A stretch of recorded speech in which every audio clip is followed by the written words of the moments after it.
a dream I know. Deep up my feelings for you. Watch. He's arguably Nigeria's most urbane president ever. As a matter of fact, he's Nigeria's first and only military president. The iconic general profoundly touched many aspects of national life for 8 years that he was at the helm of affairs in Nigeria. At 80, he joins the club of octogenarians, a foremost statesman. I'll be speaking with General Ibrahim Badamasi Babangida, retired, former head of state and military president. Thank you so much, Your Excellency, for inviting us into your palatial, beautiful home at the hilltop right here in Minna. Thank you so much for joining us. Thank you. It's such a pleasure. First of all, I mean, it would be, spot on to congratulate you on your 80th birthday as you mark 80 years on terra firma. First of all, how does it feel turning 80? I feel good, but I continue to be very grateful to God for allowing us to see this day. And I think I'm grateful to God. Great. And looking back 80 years, your childhood, growing up, joining the military, being involved in the Nigerian Civil War, being involved at every level of governance in Nigeria in the last 50 years or more. What are the things that stand out for you looking back? Stand out for me? Yes. What are the memories? Any memories, fond memories, some things that you look back and say, shouldn't have done that. Oh, I'm happy about that. No, I think one thing that if I look back, I keep on saying I wished my parents were alive to see such a level of my development. I lost them when I was in my formative years. By the time I was 14, I lost the two parents.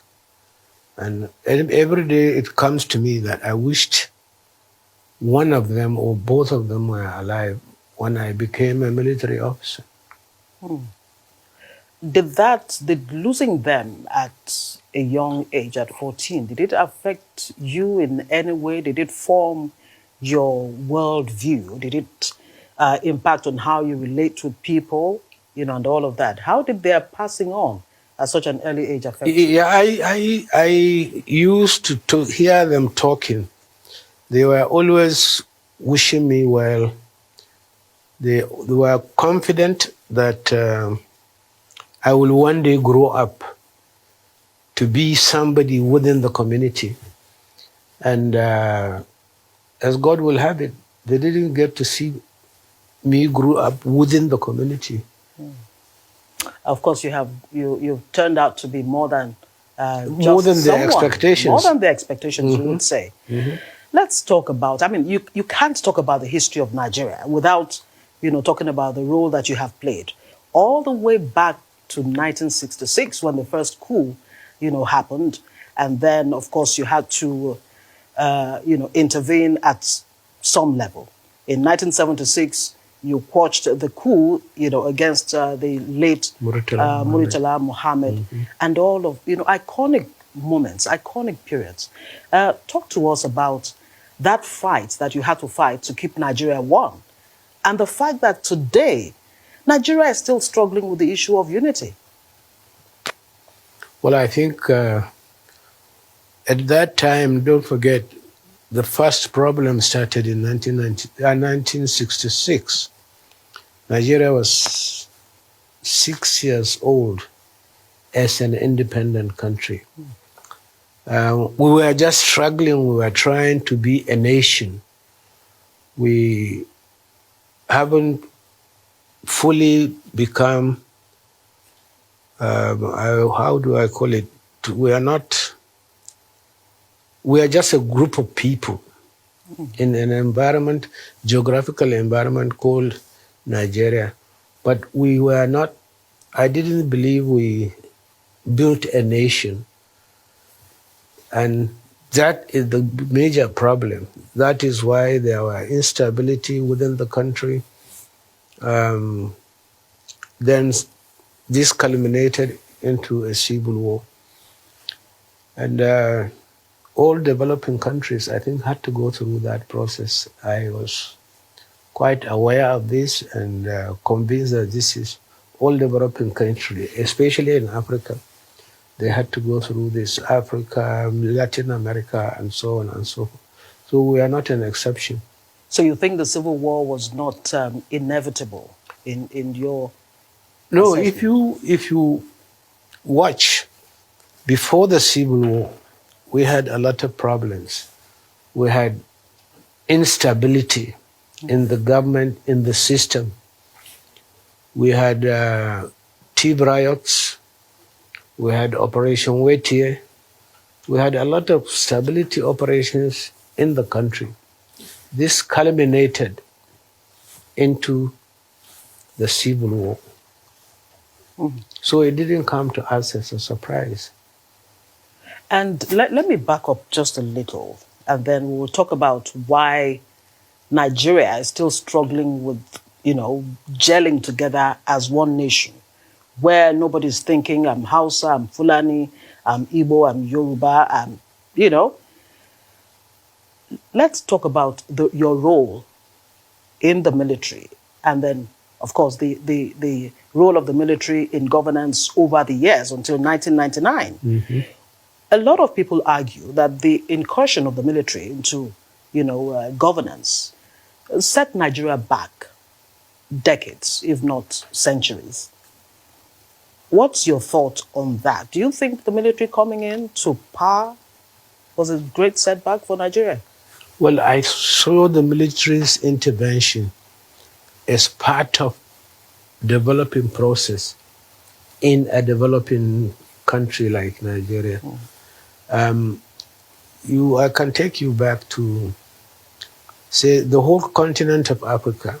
Sometimes in 1952, military started intervening in governance in Africa. 52 was Egypt. And then from Egypt, this started going through to other countries. And it was a war then to stage a coup in a lot of these countries. And we couldn't be an exception. We had officers who were trained, officers who were highly educated, and following the events that were happening in other countries. So it's not unusual to develop people who have this sort of kind thinking. Mentality. That's right. And I think we came in at the time that these things are happening throughout the world. Where they were acceptable. Yeah. Let me go to that question that I need to ask you. Fundamentally, Nigeria is still struggling to be a nation. What do you think is wrong at the base that the Fulani man doesn't seem to have a sense of belonging, the Igbo man doesn't, the Yoruba doesn't, everybody's thinking about their own part of the country? What do you think is fundamentally responsible for that? On the contrary, I think, again, if you look back, if you take a place like Baga, up in the northeast, the Igbo man, the Yoruba man travels up to Baga for trading. He lived very comfortable. He lived very well with the people around there. They do their normal trading and so on. Even politically, in Enugu, in the 50s, you had a Hausa man who was a mayor. If you go to Lagos, the same thing, you have Yorubas, Igbos, who are holding political appointments at local levels and live very well with the people. I think we, becoming elites, we did not succeed in imbibing that culture for the country. So we rather live with the culture that the European handed over to us. Distinct northern Nigeria, eastern Nigeria, western Nigeria, and so on, until such time when we had middle belt, what the name of this, in 1963, Midwest. Yes, the Midwest region. So, but we did not mold ourselves as nation. So I feel very strongly that was what happened. The political elites then that were being developed, they ran back to their cocoon and accept that, oh yes, I have to be an able man to do this or that. And till today, unfortunately, the political class are not really going into this very seriously and say, no, how do we build a nation? And that's a question I'd like to ask you. How do you think I think can build that we have to rewrite the narrative. We have to rewrite the narrative. How? Okay. You are now arguing amongst yourselves on how to build political parties, for example. We knew it was doable because we did it. We had political parties that were being led by people who were from other parts of the country. And they blended very well. They talked to people, they had the same common vision about this country, what they wanted the country to be. And I give you an example. I believe in free market economy.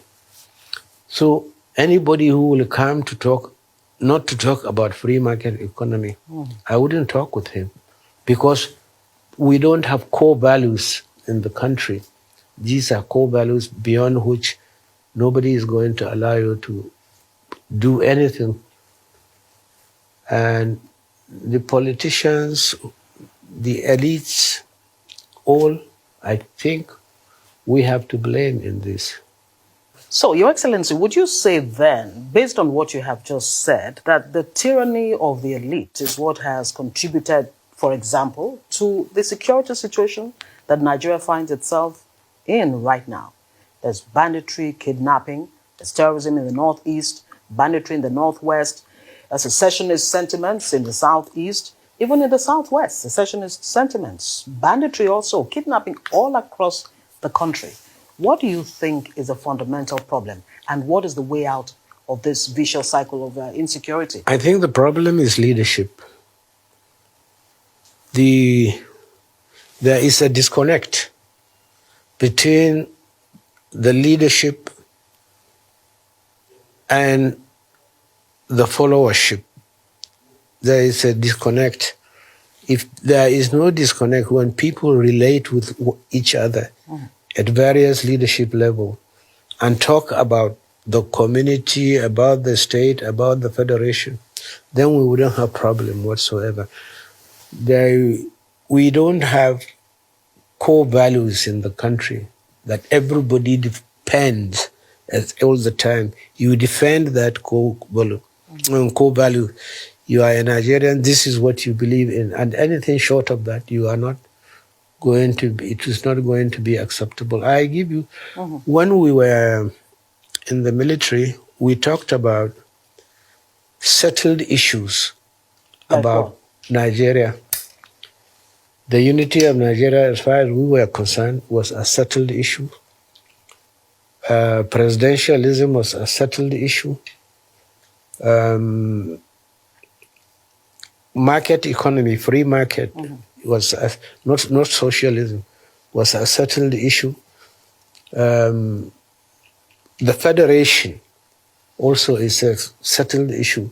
Nobody will come and say, Nigeria is no longer a federation or something. When you say settled issue, are you saying in another way that it's non-negotiable? Because that seems to have, that's the refrain. But some argue that it should be negotiable. No. That we should sit down at the table. If we decide to be one, then we stay one. If we still want to go our separate ways, why not? No, we decided to be one. How many years ago? About 50, 51 years ago. And we have been in that position for the last 51 years. Why should we keep on repeating? Let's sit down. You can have not less than 100 conferences in this country that Nigerians themselves sat down and talked about on how to remain one, how to work with the federating units in the country, how to operate locally, and so on and so forth.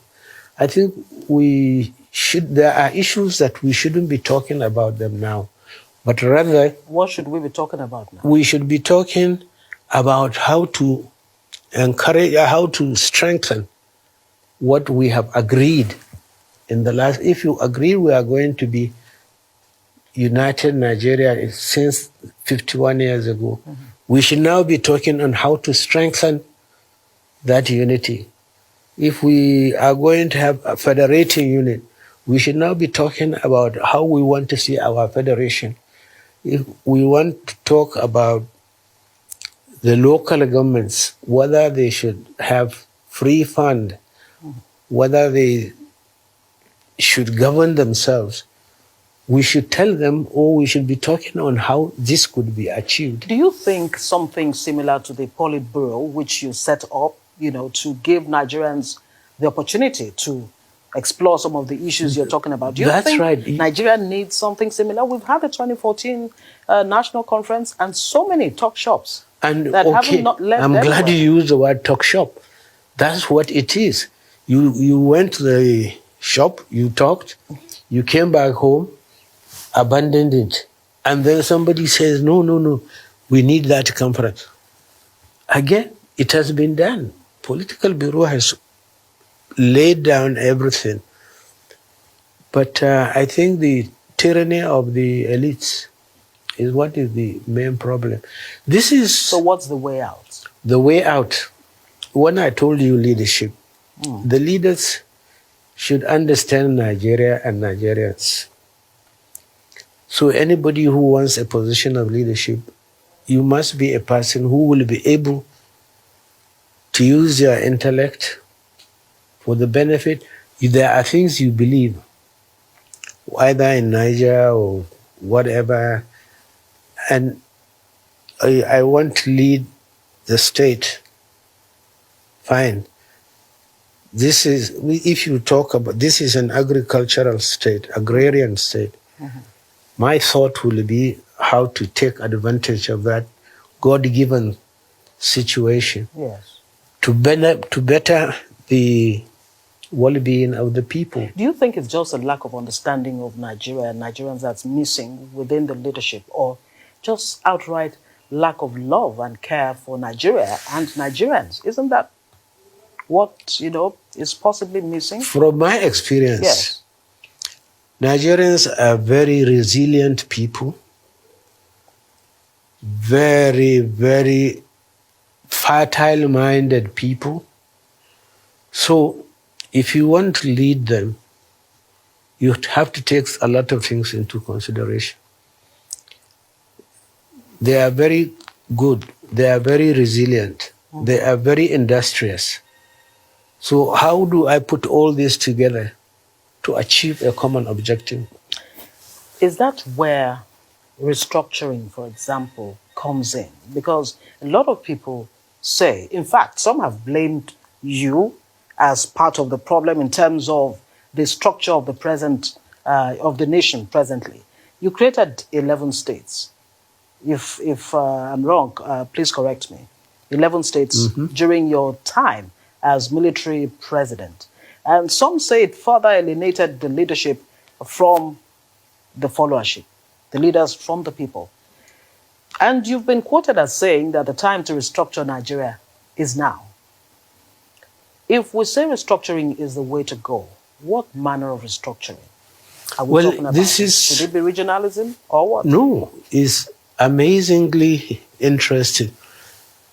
If you check, from my findings, restructuring means different thing to different people in this country.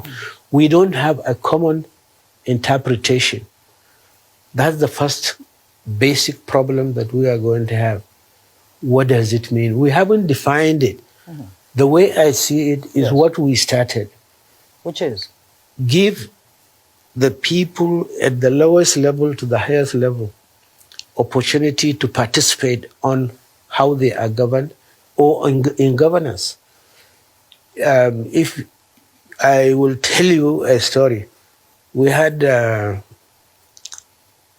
Reverend Adasu, may he rest in peace. He had, I had an argument with him. He was a governor in Benue. One of the local governments was, I think, NRC. He was SDP. And he decided he's going to cut his, he's going to stop his funding for the local government. This information got to me, and I called him. He's a very good friend of mine. So I said, Reverend, come, let's talk. We sat down, I said, why did you stop the local government acts with this money? He said, no, because he's not in the same party. Wow. I said, look, this man went around the local government, he campaigned, he told people, vote for me, I will provide this for you. And people accepted that quite Based on easily. that. Pledge on that. It's on that basis they voted for him. So why don't you give him his money? You hold him responsible. You promise them A, B, C, D. What have you achieved? Because you are on top, you should be able to. They are your people. You are their governor. No matter at that place, you have different political beliefs. Yes. He looked at me, he said, I should be a politician. I said, no, Reverend. I would rather be a reverend. As I said, we are very good friends. But this is the argument. I argued with a lot of my friends. I believe, for example, that I believe in resource control. Okay. But mention it to a lot of people in this country, somebody will cut your head. Why are you talking? Why don't they want resource control? What do you think is responsible for that? I think it is this belief that this is our own God-given thing in our own environment. I want my people to benefit from this. This is our own area. It's all this possessing thing. Let me explore that issue of local government that you just talked about. The current president, President Muhammadu Buhari, did sign Order 10, Executive Order 10. The governors frowned against it. I recall that during your term, you actually increased the allocation from 10% to 20%, if my memory serves me well. What are your thoughts on that? Don't you think governors at their level really should take a lot of responsibility for the way the local government situation is now? No, this is where your restructuring comes in. When at the state level, I want to see a situation where the governor is there. The Constitution defines his areas of responsibility. It defines his powers. So at the local government level, anything to do with governance, the state governor doesn't have to. But if it comes to something bigger, like during some disasters or whatever, the state can come in to help the local government and that sort of thing. And the laws are there. I saw somebody was talking about the concurrent list and exclusive list. Yes. That is something along that line. I am not a lawyer. I have no idea whatsoever, but I think you should give people more within their capability, give them more control over their affairs, over their resources. Would you say then, would you connect the structure of the polity to the dismal state that the Nigerian economy actually finds itself? I recall under your 8-year administration, when you just came in, you introduced SAP. And one of the objectives of SAP, of course, was to, look for ways of diversifying the Nigerian economy away from overdependency on oil, bring about inclusiveness, bring in more people. You liberalize the economy. Nigeria is still grappling with the economy, struggling to keep the dollar stable, for example, which was, of course, one of the things you wanted to do with SAP, stabilize Forex. We're still where we were when you were in government. What do you think is responsible for that? And how can Nigeria fix the economy beyond this, what some would describe as panic mode? Yeah, that's the right word, I think, panic mode. I think it's the consistency in the policy. We ought to be able to say, yes, this is the right thing to do, and keep it going. Not to be dissuaded by other people's opinion. If you believe it's the right thing, pursue it. But keep on explaining it to the people also. Or we insist in this because of this. Maybe one day they will get fed up and say, go ahead and do it, or become even more informed. What do you make of the fact that Nigeria imports a huge percentage of petroleum products? The refineries, 4 refineries, continue to be moribund. What do you make of that? Can we really extricate ourselves from oil if we don't fix the fundamentals at that level? I believe the Nigerians are very, very industrious. They are very resourceful people. There is nothing they cannot be able to do, and they will do it well. So I'm confident they can get out of this inconsistency in policies and the rest of it. What do you make of this administration's handling of the economy so far? The fact that it hasn't collapsed. So I think they are trying to keep it moving. They're trying to keep it moving. Yeah. What are the things, the indices that you would say are the things they're putting in place to actually move the economy forward? I think you need to mobilize the people towards achieving this common objective. You should convince them, or you should prove to them they can do it. The resources are there. You are there to provide the leadership and to support them. Are you concerned that the Naira, side by side the dollar, is about 550 presently as we speak? What does that say to you? It says a lot. But I think we can address it. How? Production. Once people can produce a lot of things that they can easily sell, either export or within the country, I think it will stabilize. But how can that production come about? I mean, you have an unemployment rate of about 33%. You have a huge youth population. Almost 70% of the Nigerian population is made up of the youth. And yet Nigeria is the poverty capital of the world. There is too much control in the way the economy is being run. We should open it further. Okay. If we do that and tap the God-given talent of the Nigerian, I think we will go far. Let's me back up a bit. Back to the issue of security. I'm not sure you have helped us understand how we can, pull out of the jaws of terrorism, banditry, and all of that. What would be your recommendation? Would it be in terms of, is there a need to train the military? Is the military overwhelmed? And all of that. And some people would even argue that the involvement of the military... Not overwhelmed, but maybe overstretched. Okay. The military, I believe, has the wherewithal to change, to fight this banditry and bring the system back. But I think the problem is they are doing too much.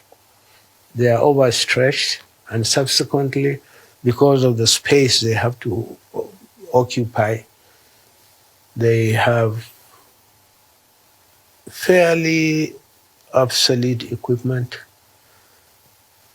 But one of the most important things, which we shouldn't lose sight of, the military must believe in what they are fighting for. They must be provided with the wherewithal to meet up that objective for the country. And then he must be well trained and well led. Do you think leadership is what's missing at that level? Is what? In the military? Is that what is missing? I think they should do more. From my experience, they should do more. Right, Your Excellency, let's talk about Nigeria's democracy. I'm not too sure that, much has been said about the role you played in midwifing this Fourth Republic. I recall in 1999, before the elections, before democracy, you were at the forefront of getting now former President Olusegun Obasanjo to, take over the helm of affairs. Why was that necessary at the time? And would you say that you're impressed so far with the democratic trajectory that Nigeria finds itself in right now? If there is, one Nigerian who passionately believes in Nigeria, it is Olusegun Obasanjo. I will give that to him. He believes very strongly in this country. So it's easy for us to conclude that the person who will take over must have those core beliefs, believes in the oneness of Nigeria and believes in its stability for the future development of the country. So that is the one reason why we sold him to Nigerians. Then he has the experience. He has seen it all, took part in the war of keeping the country one, and led the country for political engineering and development. But some would say that it was an attempt to assuage certain sections of the country because of the events of the immediate past at the time. Well, I think... And the way of the class of 63, to which you belong, to continue to have a hold or a grip on Nigeria. No, I think what was happening, we always believe the person who should run the country must have the following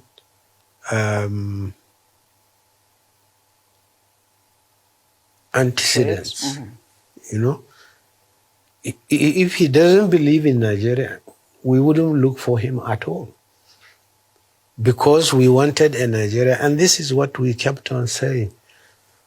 Even if it is democratically elected or militarily imposed, he must have that core belief, belief in the country, and experiences over the years in leadership, in public service, and the rest of them.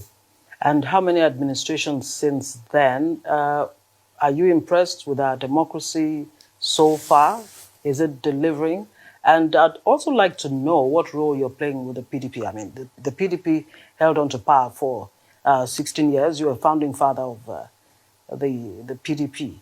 And many are saying with this administration, Nigeria seems to be moving towards a one-party state. Talk to us about that. But I know the Nigerians will not allow that to happen. They will make so much noise that whoever will attempt to do that will not do it. This is the good thing about this country.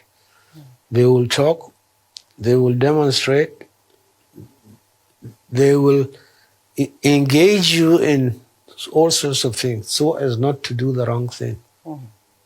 Are you still in partisan politics? Are you still very involved in the PDP as an opposition party? No. Why is that? I'm an older statesman now. Absolutely. I definitely agree with you totally.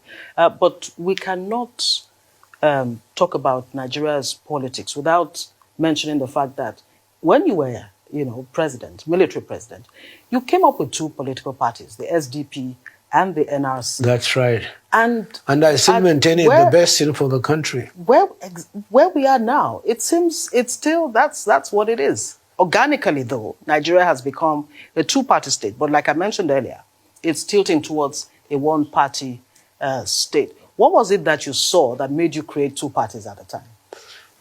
Because we used the experiences we had. We set up a committee to tell us why things went wrong. Mm-hmm. Democratically, the political parties were not coming up fine. And it was very revealing. Look, if you look at the First Republic, we found that up to after the Second Republic, everybody in this country tend to gravitate towards two-party system. You had ABGA, you had NNA, you had all sorts of things. There were a lot of other parties, but we all gravitated towards two-party. So we had no difficulty in insisting that two-party is the best thing for us in the country. Mm-hmm. And it happens even now.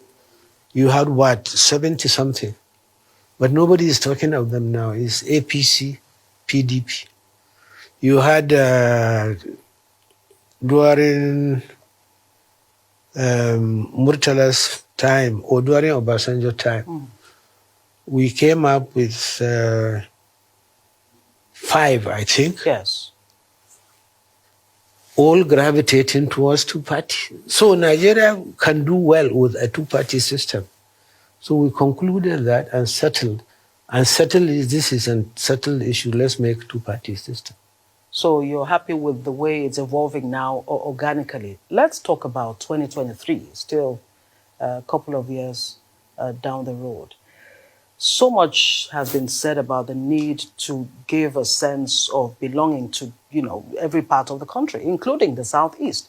Many are saying, come 2023, because the perception is that the Southeast has not had a fair share of, being at the helm of affairs. What are your thoughts on the issue of power shifting to the Southeast, or the need for it to shift to the Southeast? Well, we have to make a choice. Either we want to practice democracy the way it should be practiced, or the way it is being practiced, or we define democracy on our own whims and caprices. If we are going to do it the way it is done all over the world,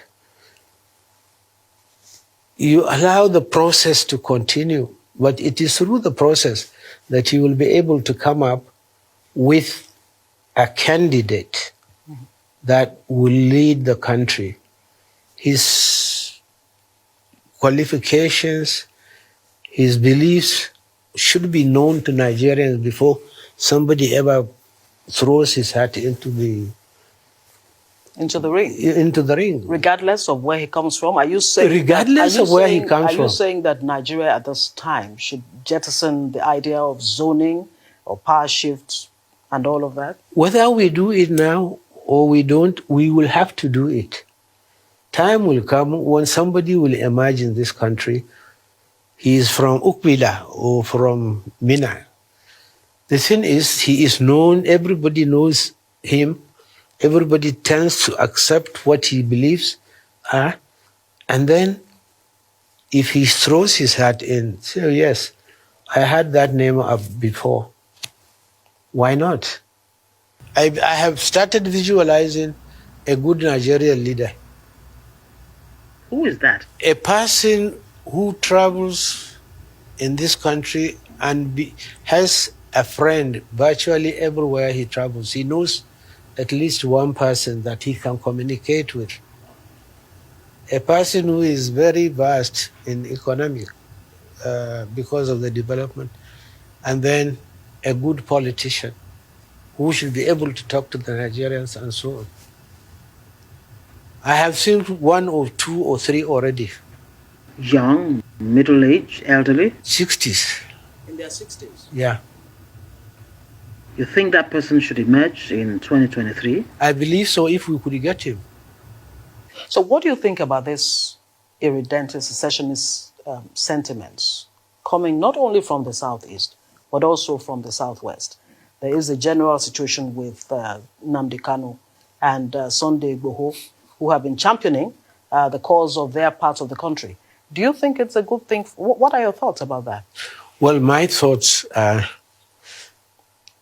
it's always good to agitate, but because there is this belief that this country should be one, when they make the noise, they find that it wouldn't get supported because Nigerians generally don't believe on anything that will disturb their peace of mind. They wouldn't do it. What do you make of, let me ask you this, because I would not be happy if I didn't. The DSS has been in the eye of the storm. You created, among so many institutions, the SSS, the NDLEA, NAFDAC, so many that, the NDE. For the purpose of society. Yes. And of course, the intelligence agencies that you set up, like the NIA, SSS, of course, were supposed to, help address the issues of insecurity and all of that. But what do you make of the DSS that has evolved from that seems to just have a mind of its own, would not obey court orders and all of that? What do you make of today's, security service? Well, I think they are fairly well trained. And as far as the flouting court orders are concerned, I don't think it is the right thing for them to do. They should obey court orders. That's why we ought to have strong institutions, but institutions that obey the due process. I don't share the flouting of court orders at all. And speaking of institutions, strong institutions, the EFCC is one of the institutions, with the job of fighting corruption. There have been question marks on its ability to fight corruption to its standstill. And in addition to that, I'd like to get your reaction. How do you feel when you hear from certain quarters, sometimes, that under your administration, that corruption actually thrived? Is that a fair assessment? Corruption is what? Thrived under your administration. Well, you can't compare it with the fact on the ground now. You can say it. From what I read, from analysis, I think we are saints when compared to what is happening under a democratic dispensation. I sacked a governor for misappropriating less than 313,000 Naira? Yeah. Today, billions are there on the street. Those who have stolen billions and are in court are now parading themselves in the street. So who else is better in fighting corruption? So what's your assessment of this administration's war on corruption? Because it's one of the three major planks that it came to power on. That's where politics comes. Somebody now will come and say, okay, APC, when it made the promise that on 3 planks, Nigerians voted for them on 3 planks: economy, corruption, and security.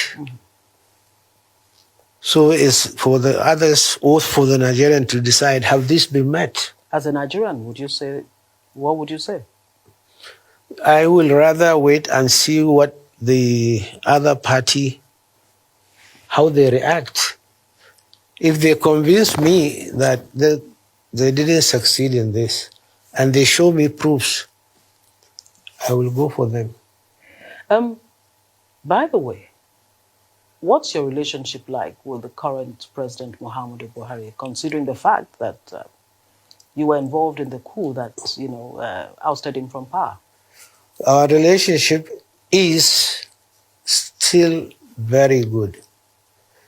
And I am happy. We relate good. But the seeming bad relationship with the creation of few people. Of the media? Yeah. Now, let's even talk about the media. I recall that under your time, or in your time, there was this seeming no love lost relationship between your government and the media. And we seem to find ourselves in that same situation. As a matter of fact, you did abrogate, fair enough, you abrogated Decree 2 and Decree 4. Today, the media is contending with another Decree 2, Decree 4 in another guise. There's a press council bill that, well, it's just been thrown out, but there are attempts to stifle the media, in the eye of the media, of course. What exactly is it about the media that makes governments fear the media? I didn't fear the media. I liberalize you, don't forget. Today you have private televisions, private newspapers, and so on. So I have no fear with the media. I believe they are an essential part of the society, and they should play the role for the society. I had no problem with the media whatsoever. But what do you make of the seeming clampdown or attempts to clamp down on the media under this administration? The media and the public will not allow that to happen. So it is even silly to start to think of clipping them. I said Nigerians are wonderful people. You cannot intimidate them. Let's talk about you. If you turn 80, I recall, having a smile on my face when I read something that you did during the war. You got married in 1969, and barely 5 months, you went back to the war front because the civil war, the Nigerian civil war was raging at the time. What made you do that? And of course, I'd like you to talk about why Mariam Babangida, then known as Mayor Nokogu, was your choice. Okay. The story was this. In 1969, I was wounded in Uzokole. I think it's Abia or Imo, I don't know. Uzokole is Abia, it's part of Abia. Abia, okay.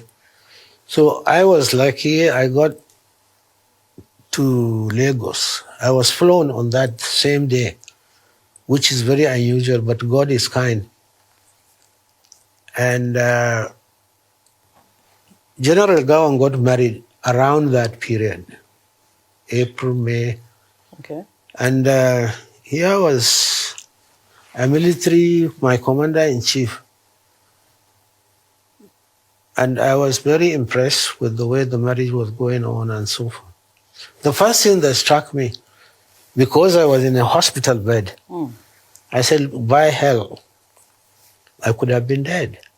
So I wouldn't be able to be a married man just like my commander-in-chief was at that time. So I made up my mind, I will get married the moment I get out of this hospital bed.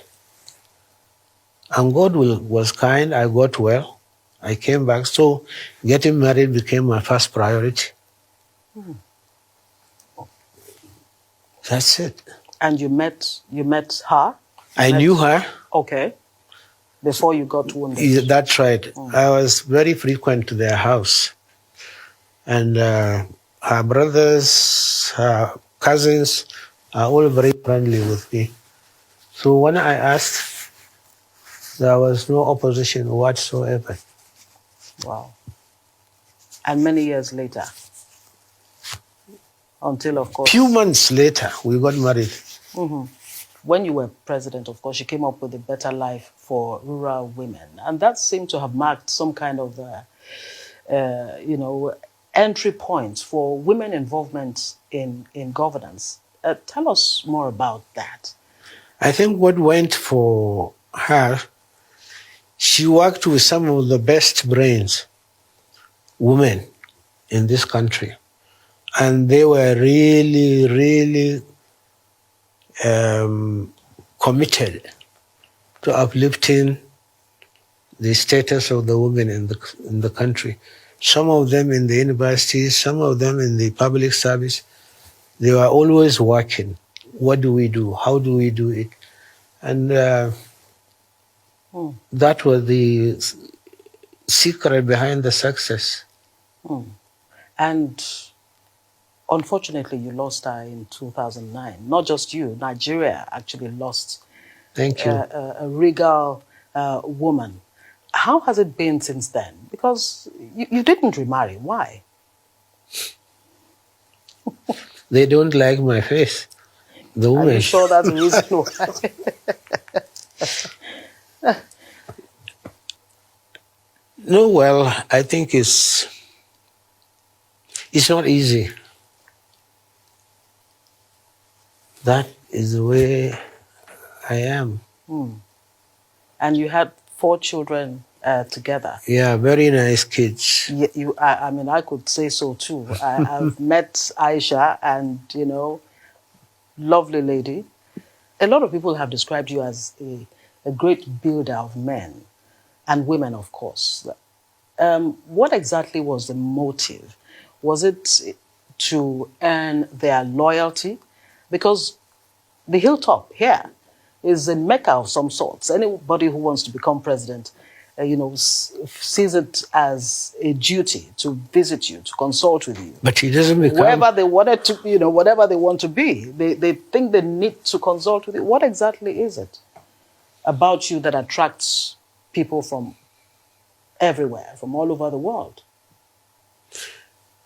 I feel comfortable wherever I am, whether in Mina or in Lagos.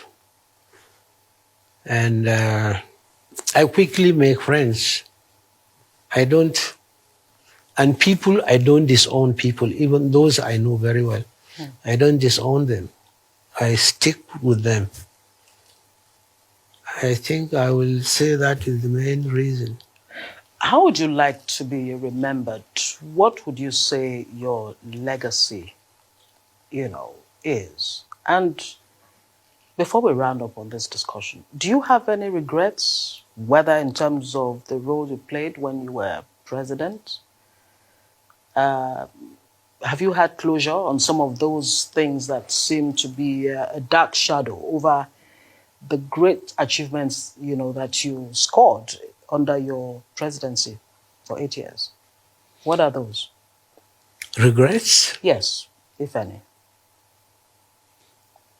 Now, having left office now for the last 28 years, I do think that, come to think of it, I think we were right here. A lot of things are happening. And those things convince me that after all, we didn't do badly. It's maybe we were not understood. SAP, for example, you mentioned SAP. Yes, Structural Adjustment Program. Today, I told Nigerians the day in 1996, when we were introducing SAP, that people who take advantage of what we are trying to do will succeed in life. But those who can't will go under. I said that in 1986. And today, I was proved right. People took advantage of what we did, and today they are the powers of industry. economic gurus. They were provided an environment to say what you want, when you want, how you want it, and you don't get shot or locked up in the prison. So I think I made a contribution in the society on a way to make the society better. Yes, June 12 has been declared a public holiday in honor of the, MK Abiola. But it still hasn't given closure. I hope you know that. Nigerians don't accept that. Yeah, Nigerians still want to know what exactly happened. There was talk about a cabal that, figuratively had a gun to your head and forced you to annul June 12. That you yourself are a victim of June 12. You want me to be honest with you? Yes. If it materialized,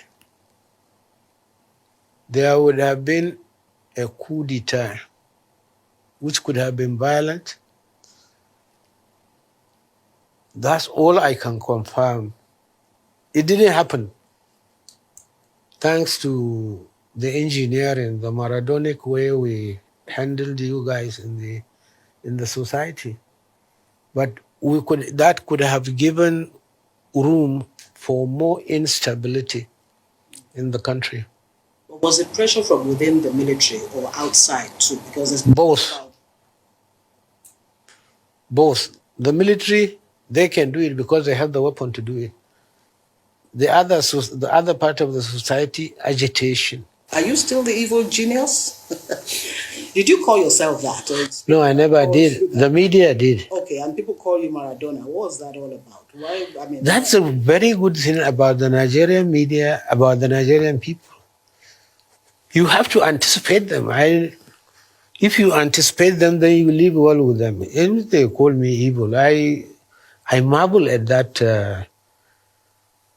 I said there is a contradiction. You can't be evil and then a genius. Okay. So you have to make up what do you mean by evil genius. Maradona, they said, the media, again, I got it from the definition of the media, deft political moves. That's what the media described it.